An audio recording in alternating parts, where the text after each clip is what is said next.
காலையில் தூங்கி எந்திரிச்ச உடனே நம்ம ஃபஸ்ட்டு தேடுற பார்க்குற ஒரு விஷயம் என்ன அப்படின்னா ஃபோன் தான். அலாரத்தை ஆஃப் பண்ண தான் நம்ம முதல் டைமாக ஒரு ஃபோனை எடுக்கிறோம்.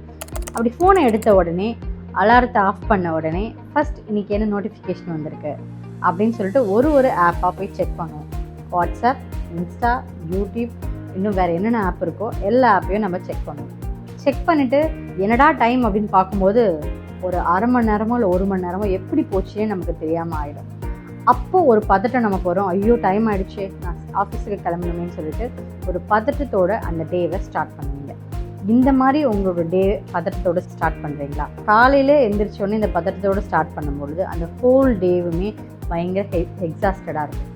ஸோ அப்போ ஒரு டேவை நம்ம எப்படி பிளான் பண்ணலாம்?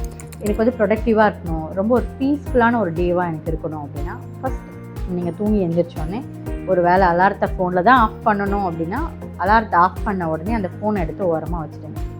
எனி ஆக்டிவிட்டி, நான் உடனே உங்களை காலையில் எந்திரிச்சு வாக்கிங் போங்க, ஜிம்முக்கு போங்க, யோகா பண்ணுங்கள், மெடிடேட் பண்ணுங்கள், அதெல்லாம் நான் எதுவுமே சொல்லலை.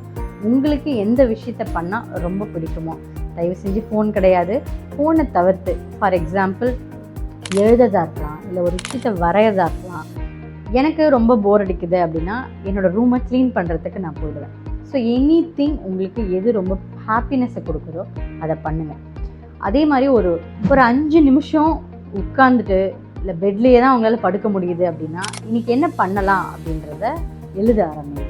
இந்த டேவை பிளான் பண்ணுங்கள். ஃபஸ்ட்டு டைம் இதை பண்ணும் பொழுது பிகாஸ் நீங்கள் ஒரு புது ஹேபிட்டை கொண்டு வரும் பொழுது அது நமக்கு பிடிக்காமல் இருக்கும், டயர்ட்லெஸ்ஸாக இருக்கும், என்னடா இது அப்படின்னு நமக்கு தோணும். பட் அதை ஸ்டார்ட் பண்ண ஆரம்பிச்சிங்க அப்படின்னா உங்கள் லைஃப்பில் ஒரு சேஞ்சை அது கொடுக்கும். சின்ன சேஞ்சிலேருந்து தான் நம்ம பெரிய விஷயத்தை எடுத்துக்க முடியும்.